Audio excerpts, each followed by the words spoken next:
like a butterfly.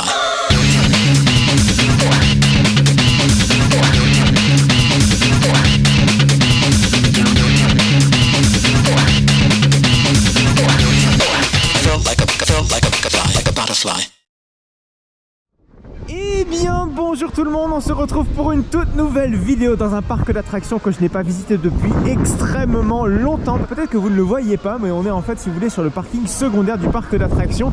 Parking secondaire qui est devenu entre temps le principal, parce qu'en fait le parking principal est désormais occupé par Bellewaerde Aquapark. Peut-être qu'on fera une vidéo dans le futur si jamais l'occasion se présente, mais aujourd'hui on est surtout là pour une seule et même raison, c'est l'ouverture du gros raft de Bellewaerde. Il est tout neuf, c'est un Intamin, il a l'air extrêmement prometteur et je vous invite vraiment à rester jusqu'au bout de cette vidéo pour pouvoir le découvrir ensemble. Je pense que ça va être vraiment extraordinaire. Bon, pourquoi j'ai critiqué énormément Bellewaerde par le passé? Parce qu'il prenait des décisions vraiment à contre-bon sens. Déjà, j'ai toujours en travers la gorge la fermeture de Los Piratas, qui était une attraction qui était vraiment dans leur cible. Ils ont remplacé ça par un junior coaster qui était pas terrible, c'est Huracan, hein. Et on va pas parler de Danson Duel. Mais bon, aujourd'hui j'ai vraiment envie de leur donner une seconde chance puisque ma visite date quand même d'il y a 8 ans. La dernière attraction à avoir ouvert c'était justement Danson Duel et on a encore quand même pas mal d'attractions à découvrir, notamment Wakala.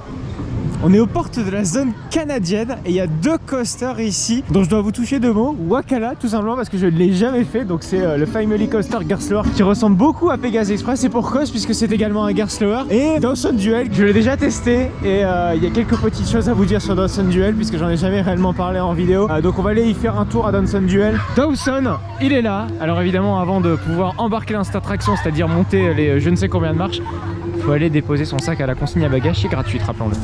Voilà, Dawson est là, caché derrière ces arbres. Donc pour un peu de contexte, il a ouvert en 2016, en même temps que Taron, oui, à Fantasyland, bien sûr. C'est une luge d'été Vidgat. Vidgat donc sont connus pour faire justement ces luges d'été dans les stations de sport d'hiver et dans les stations de montagne, peut-être de manière générale, puisqu'ils ont tendance plus à ouvrir l'été. Parce que oui, c'est considéré comme des coasters. Donc techniquement, c'est deux crédits, il y a deux parcours, un parcours bleu, un parcours vert. C'est pas des choses très fiables, hein, parce que c'est le seul modèle Vidgat. Si vous voulez les 100% contrôlés sur des Alpine coasters tout à fait classiques, vous avez la possibilité de freiner pour pouvoir contrôler votre vitesse. Là c'est pas le cas, c'est l'attraction elle-même qui contrôle la vitesse, ce qui enlève déjà une bonne partie du fun de cette attraction. Ça y est, on est en haut, non pas sans mal puisqu'on est un peu essoufflé quand même, on en gravit des sommets.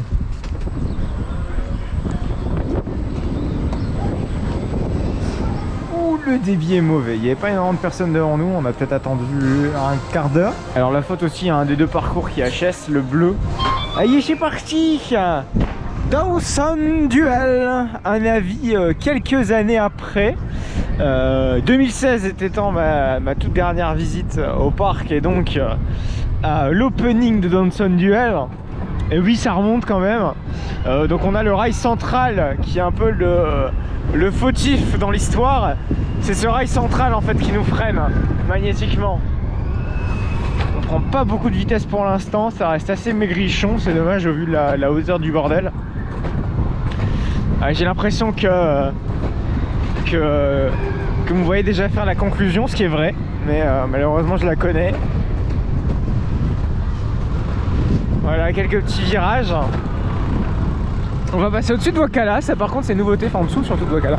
C'est Wakala qui passe au-dessus plutôt. Nous passons au-dessus des allées, sous une petite pointe de vitesse, mais visiblement pas grand chose. Et on arrive sur la fin, voilà, avec un freinage magnétique tout doux.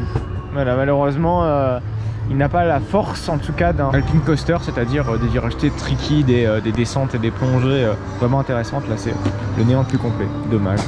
Faut bien se rendre compte qu'à l'époque, ça représentait un investissement absolument colossal pour le parc Bellewaerde. C'est l'un de leurs investissements les plus conséquents. Alors, avoir un investissement aussi important, être un pétard mouillé à la fin... Le débit est nul, l'attraction en soi est pas terrible. Elle est impressionnante de l'extérieur, mais à l'intérieur c'est... Malheureusement c'est pas la seule attraction de Bellewaerde à être très impressionnante de l'extérieur et à être complètement naze.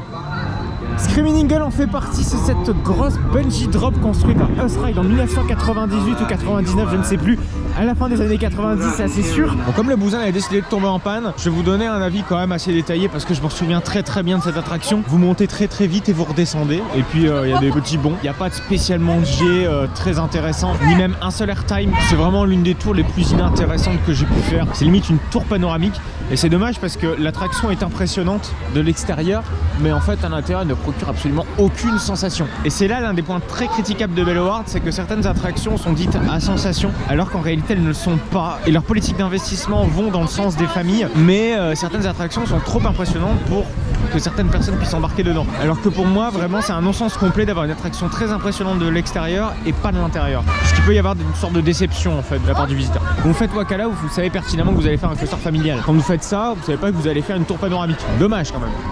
Wakala, ça fait très bizarre d'ailleurs de voir un gros coaster ici parce que j'ai toujours connu le parc sans cette attraction. Donc je vous propose un petit peu qu'on aille s'engouffrer dans la file d'attente. Vous voyez que l'attraction dispose donc de 2 files d'attente, la file d'attente classique et une single rider. Il n'y a pas de coupe-file et ça c'est bien, bordel de merde. Conservez cette mentalité. Tiens, on a encore une file d'attente comme ça sur Pilotis, comme sur Toutatis.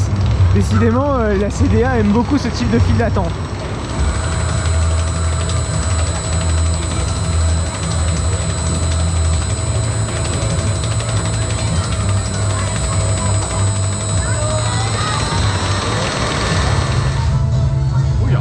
Chambre carrément, ça rigole pas. Il y a foule hein. Ça y est, on est parti pour cette chevauchée fantastique de Wakala avec un lift comme ça d'entrée de jeu. Voilà, on n'a pas le petit launch de Pegasus Express, mais c'est pas ça de toute façon qui fait la force de Pegasus Express, c'est la variété du layout et un peu la souplesse à laquelle prend le train les différents éléments du layout.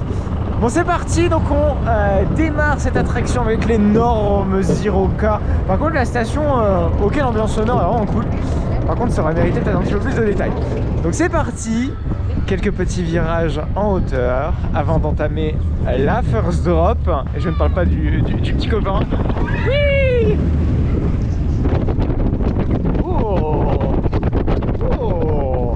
Mais dites-moi, c'est un beau petit spaghetti ball de rail avec un petit tongue. Oh là, oh là. Oui.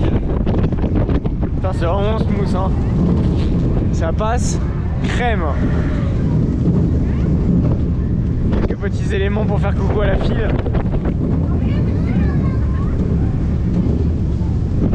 Le petit lift à pneus qui ressemble beaucoup à celui... Oh oui, oh d'accord, ok, il y a carrément un petit boost d'accélération qui ressemble à celui du jardin d'acclimatation. Et attention, l'élément central du layout, le petit retour arrière, comme sur Pegasus Express. On est quand même vachement près de la flèche, hein, la vache. Donc vous l'aurez compris, il y a un switch track, excusez-moi là-dessus. Voilà. Ah, c'est vraiment smooth, c'est très agréable. Que ce soit l'intégration du layout et le layout en lui-même, hein. Il n'y a rien à dire là-dessus. C'est plus dans la... Ça y est, le petit sous-track s'enclenche avant notre retour en station.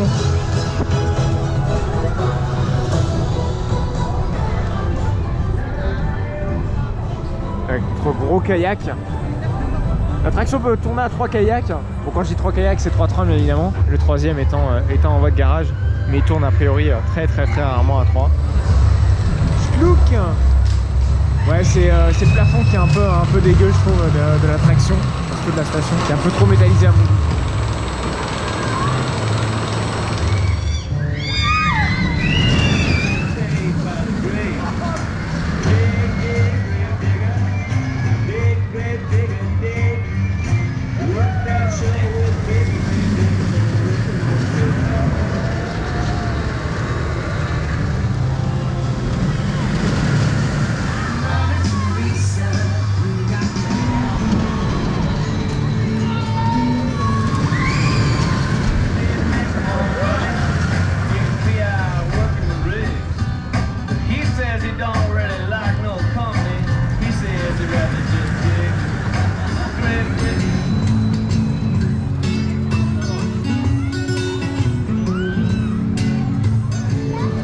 Un tour de Wakala et très sincèrement l'arrière il est très surprenant. On a vraiment des petits flottings assez sympas qu'on n'a pas à l'avant. Moi si je recommande une place sur Wakala, c'est clairement l'arrière. Petite parenthèse sur le petit Nebulaz Ampi qui est vraiment stylé, la vache. Regardez tous ces petits drapeaux, les couleurs, tout a été très bien choisi. Bon, j'y remonterai pas dedans, ça c'est sûr. On en a fait un déjà au parc Astérix, ça me suffit clairement.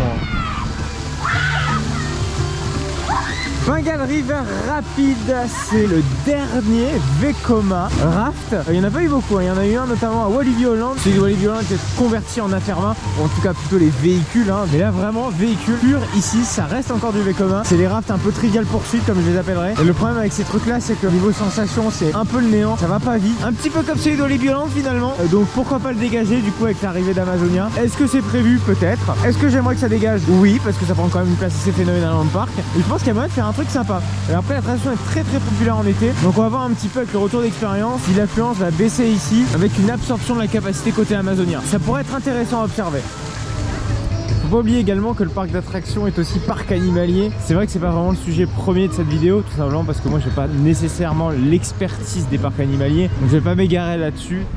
Il y a une maison qui m'avait beaucoup marqué, c'est celle-ci. Alors c'est la maison d'Houdini. Houdini, c'est une Madhouse, hein, donc comme Villa Volta, comme le défi de César au parc Astérix. Je vous propose un petit peu qu'on aille s'engager dans la file d'attente. Et en parlant de file d'attente, je l'aime beaucoup. En soi, elle offre une atmosphère très calme, très apaisante. Mais le calme signifie parfois d'atmosphère plus angoissante. Dans la demeure de l'inégalable Houdini, le roi de l'évasion. Toen Houdini nog maar net begon, zijn triomfantelijke terugkeer uit het. Kom binnen, entrez. Niets op aarde. Ah ouais, l'ambiance est vraiment toujours aussi convaincante, que ce soit au niveau de l'ambiance sonore, d'éclairage. C'est toujours effectivement l'une des meilleures Madhouse. La storyline. Alors peut-être la petite chose que je pourrais donner comme point négatif, ce serait de revoir peut-être la diffusion sonore en elle-même, peut-être un peu mieux cloisonnée de basse et aiguë pour avoir un son encore plus grandiose parce que la musique est vraiment très belle. Faut tout de même se remettre en contexte qu'à la fin des années 90, Bellward appartenait au groupe Six Flags. Donc cette attraction, elle nous provient effectivement du groupe américain Six Flags et pour cause parce qu'en fait Six Flags a également répliqué cette attraction dans d'autres parcs aux États-Unis. On a la seule en Europe et c'est des variantes qui s'en approchent mais qui ne sont jamais identiques les unes aux autres. La version Houdini de Bellward est vraiment propre à elle-même. La version américaine s'appelait Houdini Great Escape, ou autrement dit, hein, la grande évasion d'Houdini. La zone Mexico, c'est tout de même une zone assez centrale du parc d'attractions. Il y a beaucoup d'attractions à faire. On a un Breakdance Us, on a Huracan, un indoor coaster, une Topple Tower avec El Volador, qui est un symbole presque du parc. Et le boomerang, moi je vous propose qu'on commence par l'une des plus décriées d'entre elles. Il s'agit de Huracan, en tout cas pour ma part, tout simplement parce qu'il a remplacé une attraction en 2013, c'était Los Piratas. Los Piratas, c'était une attraction en mode dark ride, boat ride, un petit peu la pirate de Batavia avant qu'il ne crame. Pour moi, ça faisait partie des meilleures attractions du parc d'attractions belge Bellward. C'était même la meilleure attraction. C'était thématisé, la musique était entêtante. Vraiment, j'étais très déçu quand ils ont dégagé cette attraction. On a remplacé ça par un indoor coaster. Coaster qui plus est, qui n'est pas franchement terrible. Je suis en train de vous spoiler, mais pour moi ça ne valait clairement pas Los Piratas. Donc je vous propose un petit peu qu'on aille le faire pour actualiser la vie. Peut-être que c'est devenu une dinguerie, mais j'en doute très fort. D'ailleurs on a encore cette porte là, c'était du Los Piratas. Les lampions que vous voyez là, c'était également Los Piratas. Cette partie de la file d'attente, c'est également Los Piratas, sauf ces petits dessins là, qui ont été rajoutés à l'arrache là après, avec une pub pour Bellward Aquapark qui n'a absolument rien à foutre ici, surtout au vu de la thématique de l'attraction.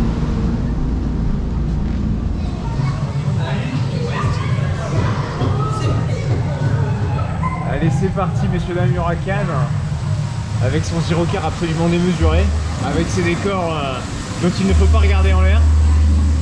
Par contre là ça va, on a une bonne vision sur les décors. Par contre, faut se rendre compte que les personnes qui sont à l'arrière sont bouchées par la voiture d'en face, quoi. Nous ça va, alors le gyrocar est encore une fois beaucoup trop imposant pour y voir quelque chose, donc on voit bien mieux que les personnes à l'arrière. Et pareil, on se rend pas compte que le toit est très visible.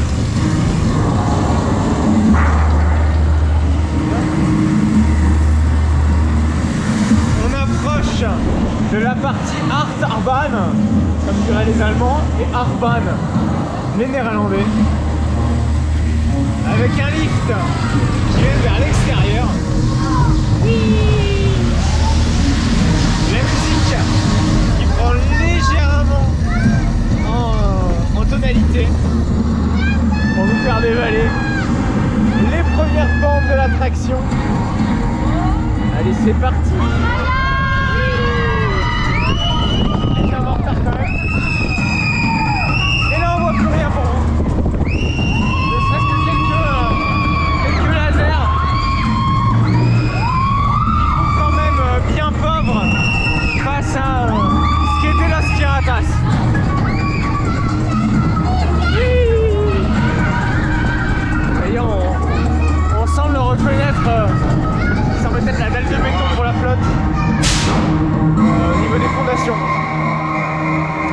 J'aime beaucoup cet effet par contre, ça c'est une excellente idée, le laser comme ça en plein milieu avec un jour de symbole Maya, je trouve ça vraiment stylé. Ça rend pas très bien en image, je vous l'accorde, mais en réalité c'est bien mieux. C'est peut-être le meilleur effet du parcours, c'est ça. Le train se remet à se mouvoir pour aller dans la station. Très belle station au passage, c'est peut-être l'un des éléments thématiques les plus impressionnants.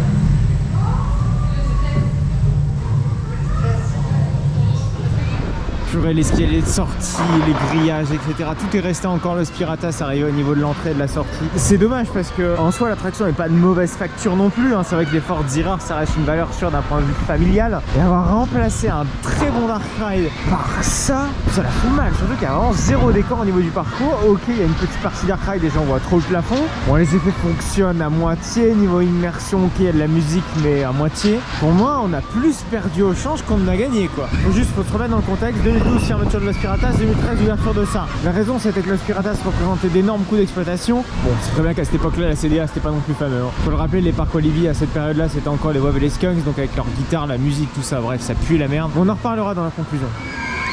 Cette zone elle est vraiment très visuelle, hein, la zone Mexico avec l'Huracan, surtout El Volador qui donne vraiment une prestance absolument incommensurable à la zone. On retrouve ça vraiment nulle part ailleurs. Et pourquoi? C'est parce que la Topple Tower qui est en face de vous est la seule et unique encore en activité. J'encourage VeloWorld à la conserver, même si fondamentalement quand vous êtes à l'intérieur, quand vous êtes en on-ride, c'est nul. Ça fait mal au boule, c'est pas terrible. Qu'est-ce que ça donne vraiment une beauté à la zone. Regardez le truc qui se penche comme ça au niveau de vous. C'est vrai que d'autres Topple Tower ont ouvert dans d'autres parcs d'attractions, notamment à Dollywood, à Walligator. Walligator d'ailleurs j'ai eu l'occasion de la voir, mais au Vietnam elle est encore là mais elle ne fonctionne plus. Donc c'est la seule à être pleinement opérationnelle. C'est vrai que c'est compliqué à maintenir, mais j'encourage VeloWorld à continuer à la maintenir pour pouvoir conserver cette identité visuelle qu'ils ont acquérie en 2005 et en même temps c'est-à-dire que cette Topple Tower. Il y a autre chose qui est très identitaire de VeloWorld, c'est le boomerang qui est juste derrière. Un boomerang Vekoma complètement classique, mais c'est surtout l'un des premiers à avoir ouvert dans le monde. Est-ce que vous imaginez l'un des premiers? Il y en a deux exactement qui ont ouvert dans la même saison que celui-ci. De mémoire c'était en Amérique du Sud, sans certitude. Alors, ce qui a fait le succès vraiment de ces boomerangs, de ces modèles Vekoma, hein, faut le rappeler, il y en a plus d'une cinquantaine dans le monde. C'est surtout sa compacticité, ça coûtait pas très cher à l'achat. Et en plus de ça, les petits parcs pouvaient se payer vraiment un coaster suffisamment impressionnant à poser dans leur parc. Même si fondamentalement aujourd'hui ces coasters là sont nuls, ça fait mal, ça tape. Pour moi c'est pas de la bonne sensation. Faut tout de même admettre que les boomerangs Vekoma ont permis un certain développement des parcs d'attractions. Donc ça fait partie un petit peu de l'histoire parconautique qu'il ne faut pas négliger. Donc on va aller s'engager dans la file d'attente, même si j'en redoute très fort les bleus que je vais avoir en sortant de là. Mais c'est un passage obligé boomerang malheureusement.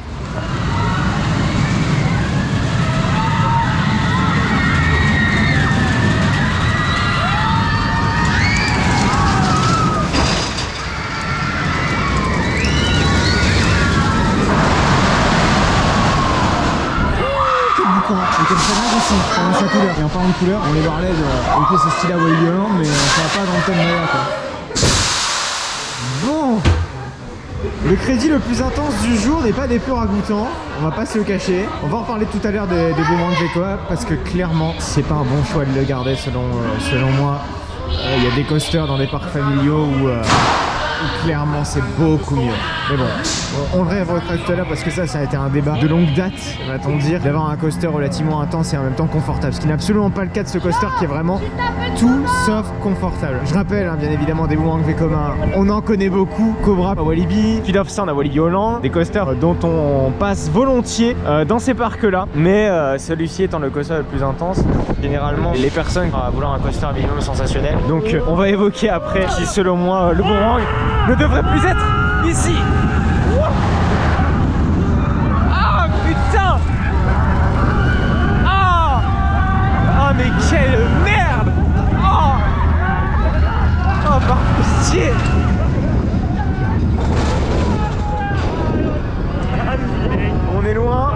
On est loin de la fluidité des coasters modernes et des Intamin. Très clairement, c'est une horreur. Allez, on repart cette fois-ci en arrière. Le passage le plus douloureux. Oh putain. Pardon pour les mots d'oiseaux que vous allez subir durant cette on-ride. On arrive à la fin. Oh, quel naze.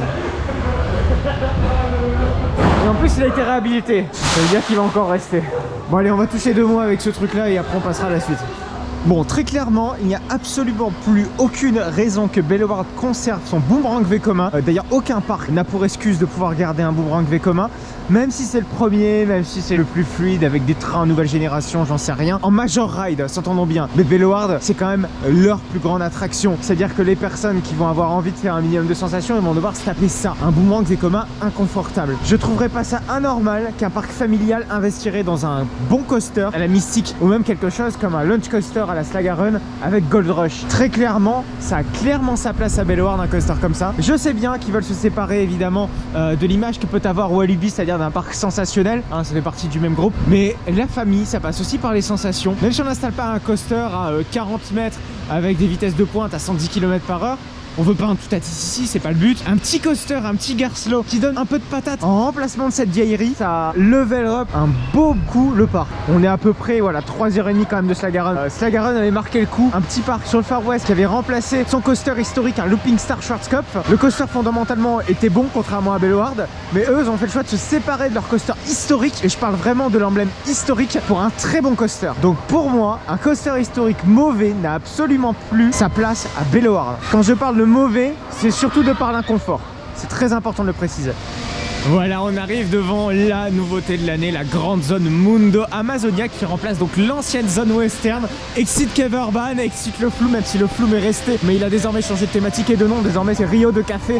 Vous voyez, voilà, l'ambiance est un petit peu plus farniente, un peu plus sud-américaine. Franchement, l'ambiance pour l'instant a l'air d'être très chill. J'aime beaucoup cette petite ambiance. Et on enlève tout du moins quelque chose qui faisait un poids à Belloward, c'est-à-dire une zone western très classique qui manquait d'identité, par une zone quand même beaucoup plus originale et beaucoup plus fédératrice. Je suis content que Belloward a pris cette décision parce que tous les parcs ne le font pas malheureusement, mais les zones western ça commence à être vu, revu, re-revu.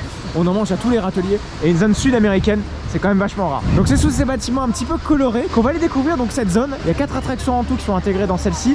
Donc on a le Flume historique, vous le voyez, il est juste ici. En soi rien de nouveau sous le soleil, ça reste un Flume relativement classique. La station a un petit peu évolué pour pouvoir s'intégrer un petit peu mieux à Mundo Amazonia. On a un petit kiddie coaster qui est juste à la droite, un mini Flume, un baby Flume qui n'est pas encore ouvert mais qui va ouvrir en cours de saison, vous inquiétez pas, retard de livraison. Et on a, vous le voyez, en fond le motif de notre visite, c'est-à-dire Amazonia qui est juste là. Mais d'abord on va aller faire le petit kiddie coaster. Je sais, ça vous fait pas rêver, mais il faut le créditer.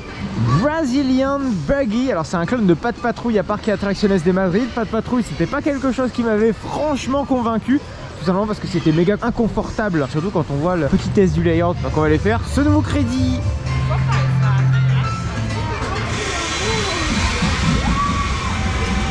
La vache, il démarre super vite, hein. Ça chôme pas.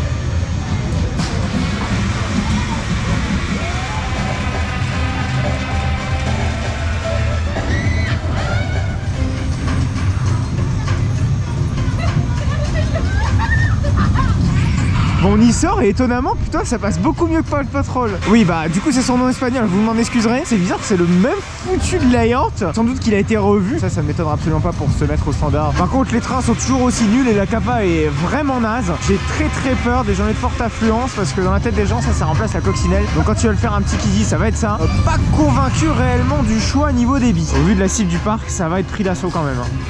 Au-delà du coaster, il y a une boutique souvenir qui est juste ici. Voilà, c'est le bâtiment que vous voyez au bout de cette allée. Et surtout Rio de Café. Rio de Café qui est anciennement donc River Splash, qui a été légèrement modifié, tout du moins sa file d'attente, qui abrite désormais un parc à bœufs un peu plus petit que l'ancien. Mais c'était difficile de faire pire, hein, parce que c'est vrai que l'ancien parc à bœufs était vraiment dégueulasse. Ça y est, Amazonia, la plus grande attraction de cette nouvelle zone thématique sud-américaine, qui est très jolie, hein. Regardez, elle s'intègre vraiment assez parfaitement dans la zone. L'entrée est juste ici. Je vous propose un petit peu qu'on aille s'engouffrer dans la file d'attente pour pouvoir aller faire ce raft ride Intamin. Aujourd'hui c'est vraiment la journée d'ouverture, c'est vrai que je vous l'ai même pas introduit. Donc découvrons un petit peu cette file d'attente, comment se compose l'attraction.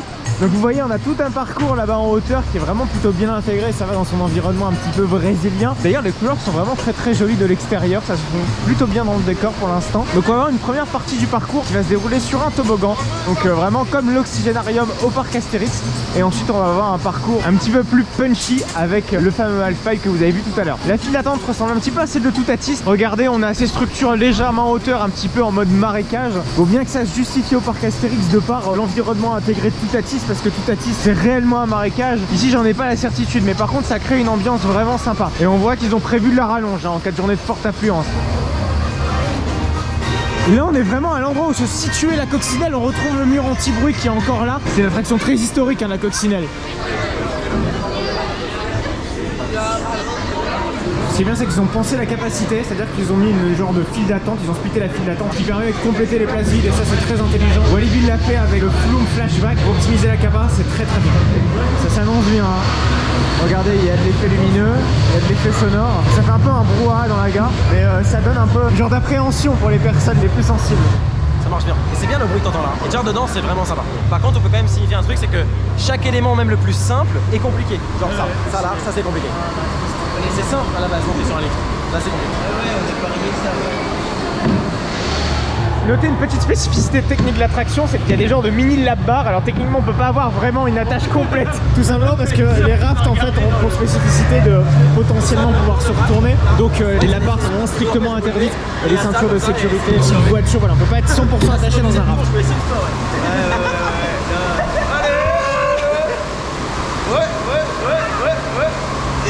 Ah mais qu'est-ce que c'est que ce truc quoi?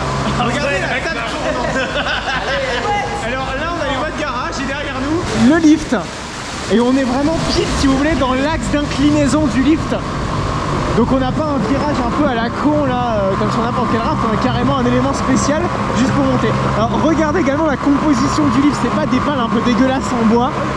On a vraiment un truc propre. Putain, c'est impressionnant. Techniquement l'attraction c'est assez chiadé pour l'instant. Hein. On a fait que le lift et la table de transfert. Ils se sont déjà cassé le cul pour un peu des choses on va dire qui pourraient être enfantines. La petite vue avec le half-pipe. Là regardez, il y a déjà des trucs qui s'arrachent je pense. On entame. Attention. Et là, on se retourner un peu. Un petit peu. Oh, mais non. Oh bordel. Ok. Ça tombe peut-être un peu. Allez, ça repart. Oh ah oui. Ah c'est quoi cette merde? J'ai pas été. Ça a tourné de ouf. Ah, il y a une zone de frein aquatique quoi. Ah, ça tourne bien. Ouais, j'ai rien. Non, mais ça tourne de ouf. Allez. Oh putain, au secours.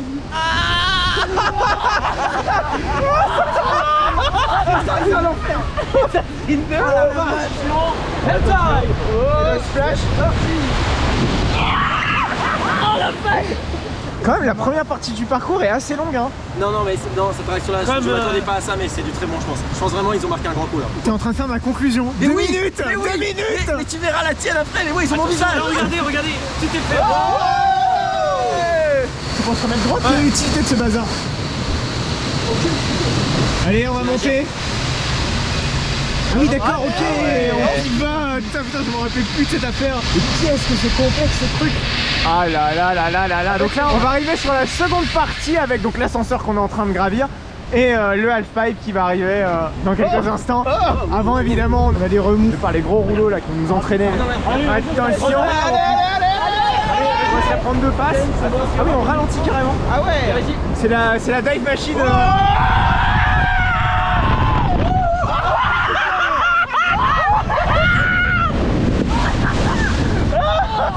C'est génial. Ah ça freine fort par contre. C'est vraiment génial. Oh bordel. C'est le temps de faire tout le rond. C'est pas fini parce qu'on a une petite surprise dans cette petite cabane là que vous voyez. C'est pas un raft complètement traditionnel hein. C'est bon. Les potes bordel. Okay. Donc là on se fait enfermer carrément. Allez. Et on voit plus rien.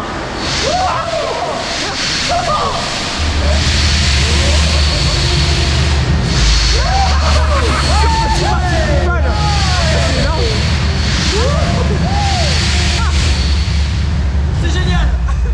J'adore, c'est génial. Non mais franchement, et là, c'est incroyable. C'est n'importe quoi. Qu'est-ce que c'est que ce rap?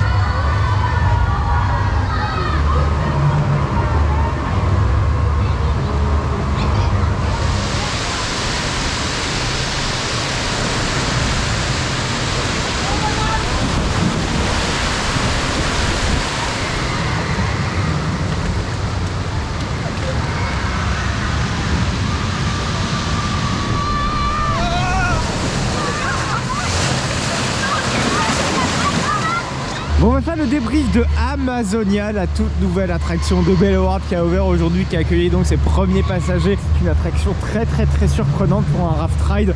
Il faut dire qu'on a vraiment des éléments très originaux, complètement inédits. Il y avait une référence voilà, qui existait dans le monde par rapport à un raft comme ça un petit peu chiadé, c'était celui de Silver Dollar City. Le meilleur que j'ai pu faire moi personnellement c'est Doodle-Doo Pirates of Fall à Universal Island of Adventure. On a également un autre raft qui est assez iconique, River Quest à Fantasyland en Europe. Pour moi il surpasse un petit peu ces deux là de par l'originalité du bordel. L'attraction tourne parfaitement, ce qui est assez étonnant puisque l'attraction est quand même un prototype. Il y a énormément de choses qui sont complètement inédites pour une Intamin et tout a l'air de tourner assez parfaitement bien, même si l'attraction est en capacité réduite. La capacité va être légèrement augmentée au fur et à mesure de son exploitation. Il y a énormément d'ajustements. On est sur une période qu'on appelle le déverminage, à savoir qu'on va régler un petit peu tous les problèmes techniques. Amazonia, ça répond complètement à la cible du parc. C'est familial, un petit peu sensationnel, sans aller dans l'extrême. C'est très doux, c'est très fluide, il n'y a aucun problème. Les à-coups sont un petit peu marrants, vous savez. C'est pas des à-coups très violents comme on peut retrouver sur Boomerang. Ça mouille suffisamment, mais c'est pas non plus une douche entière comme River Quest. Malheureusement, je pense qu'on aura peu de marge de manœuvre sur les journées de forte chaleur, justement pour faire mouiller peut-être un petit peu plus l'attraction, parce que certains parcs ont la possibilité voilà, de régler le splash mode, j'ai envie de dire, de l'attraction. D'ailleurs, il y avait une petite vidéo qui avait circulé sur ce halfpipe avec une bouée qui vient taper le rebord, là, un petit peu comme on a sur les Paulin Water Slide. On parle bien des parcs aquatiques. Hein. Et si vous voulez des genres de halfpipe assez standards, généralement les bouées de 2 personnes ont tendance à claquer un petit peu contre le rebord. Et c'est ce qui s'était un petit peu passé durant la phase de test. Ils ont globalement bien réussi à éviter cela en mettant des petits freins. C'est un revêtement en fait qui vient légèrement freiner la bouée. Bon, le problème c'est que du coup on se sent peut-être un peu trop freiné au niveau des sensations. Et bon, au moins ça évite le gros clac qu'il aurait pu avoir pendant les tests et qu'il aurait pu avoir aussi également avec des visiteurs. Par contre, point négatif peut-être, c'est le fait que ce soit une attraction aquatique. Aussi étonnant que cela puisse paraître, pour moi Bellewaerde n'a pas besoin d'une attraction aquatique, ils en avaient déjà suffisamment. Ils ont Niagara, ils ont le Flume et ils ont un raft déjà existant. 3 attractions aquatiques, surtout que le parc a tendance à faire des fortes journées de fréquentation durant la période d'Halloween, donc c'est-à-dire pendant les périodes où il fait pas forcément très chaud. C'est juste une analyse de ce qu'ils ont besoin. En soi, l'attraction en elle-même est presque parfaite. Pour le parc, c'est excellent quoi.